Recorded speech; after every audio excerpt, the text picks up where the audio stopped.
Buenos días, mi nombre es María Salud García Gutiérrez y he hecho la tesis en el Instituto de Neurociencias de Alicante dentro del programa de doctorado del propio instituto. Mi director de tesis es Jorge Manzanares Robles y en el año 2011 defendí la tesis que lleva por título Papel fisiológico y utilidad terapéutica del receptor cannabinoide CB2 en modelos animales de ansiedad y depresión. Los objetivos de la presente tesis eran analizar el papel fisiológico y la potencial utilidad terapéutica del receptor CB2 en los procesos implicados en la regulación de la respuesta al estrés, ansiedad y depresión. Hasta ese momento, el receptor CB2 solamente se había podido localizar en el cerebro en determinadas condiciones patológicas. En el año 2005, una publicación en la prestigiosa revista Science reveló inicialmente la expresión del receptor CB2 en condiciones normales en el cerebro. Poco después, un grupo liderado por el investigador George Hull caracterizó la expresión de este receptor en diferentes regiones del cerebro de rata. La distribución de este receptor revelaba que estaba presente en diferentes regiones cerebrales relacionadas con la respuesta al estrés, ansiedad y depresión. Para ello, en esta tesis nos propusimos analizar cuál era el papel de este receptor en estos procesos utilizando un animal transgénico que sobreexpresara el receptor CB2 en diferentes regiones del cerebro. Ese ratón se realizó utilizando la proteína priónica como promotor, de tal manera que esa sobreexpresión del receptor solamente se produjera en neuronas y glía. Y además de esa proteína priónica se utilizó el exón 1 y el exón 2 del ADN complementario del receptor CB2 de ratón. Se obtuvieron diferentes camadas de líneas transgénicas, las cuales fueron expuestas a diferentes pruebas de conducta y se seleccionó aquella que presentaba mejores resultados, unos resultados más estables. Con esta camada, con esa línea de transgénicos, es con la que se realizó el resto de los resultados que se incluyeron en la tesis. Esta tesis se presentó por un compendio de publicaciones.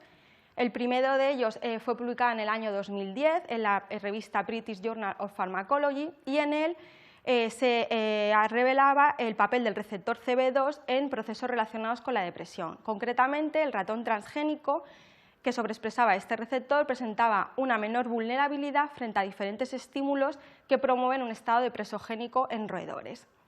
Además, también se evaluó en esta misma publicación si existía alguna potencial utilidad terapéutica de la manipulación farmacológica de este receptor y se observó que la administración crónica del antagonista del receptor CB2 producía una mejora de los síntomas que se relacionan con la depresión en roedores. Seguidamente, también se observó que la sobreexpresión del receptor CB2 se relaciona con una disminución de la vulnerabilidad a diferentes estímulos ansiogénicos y además con una acción errónea de los fármacos ansiolíticos utilizados de manera convencional como las benzodiazepinas. Concretamente, se utilizó la benzodiazepina alprazolam.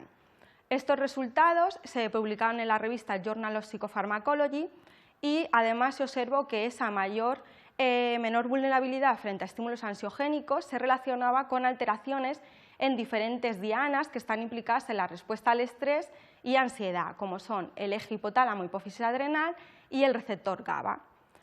Posteriormente se analizó más en profundidad cuál era la implicación del receptor CB2 con el receptor GABA y estos resultados se publicaron en la revista British Journal of Pharmacology y se observó que tanto la acción de un agonista del receptor CB2 como un antagonista del receptor CB2 se relacionaban con una mayor ansiedad en el caso del agonista o con una menor ansiedad en el caso del antagonista. Ambos dos se administraron de manera crónica. Esas alteraciones en la conducta se relacionaban también con alteraciones en el receptor GABA-A, concretamente las subunidades alfa-2 y gamma-2, que son las que más se relacionan con las propiedades ansiolíticas de las benzodiazepinas. Finalmente, en la tesis también se incluyeron unos resultados adicionales en los cuales se evaluó la expresión génica del receptor CB2A, concretamente de la isoforma A de este receptor, que es la que más se expresa en el sistema nervioso central, y se evaluó la expresión génica de este receptor en la corteza prefrontal dorsolateral y amígdala de suicidas, observándose una clara reducción de la expresión en ambas regiones.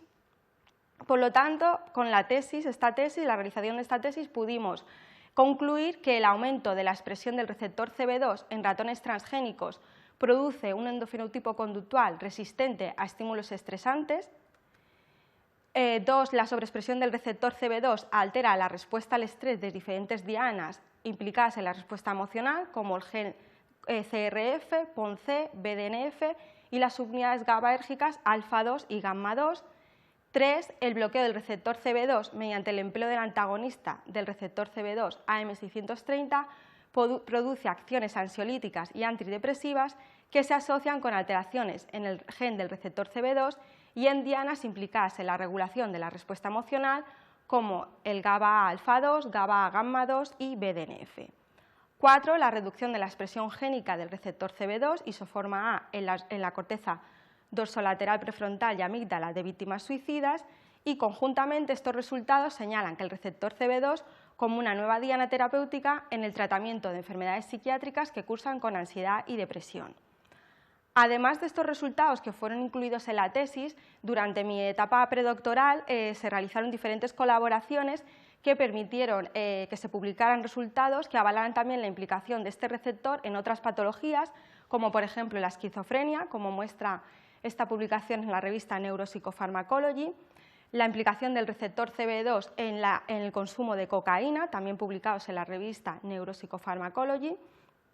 También se relacionó la sobreexpresión del receptor CB2 con una neuroprotección en un modelo de lesión de 6-hidroxidopamina que produce una lesión de Parkinson en los roedores similar a la de los humanos, publicados en este caso en la revista Neurobiology of Aging. Y por último, se vio la implicación de este receptor que tenía efectos, una implicación en las hemorragias cerebrales también en roedores. La tesis la defendí en el año 2011 y pocos meses después empecé a formar parte de la Universidad Miguel Hernández como profesor ayudante doctor, impartiendo clases en farmacología en las licenciaturas y grados de farmacia y hasta la actualidad.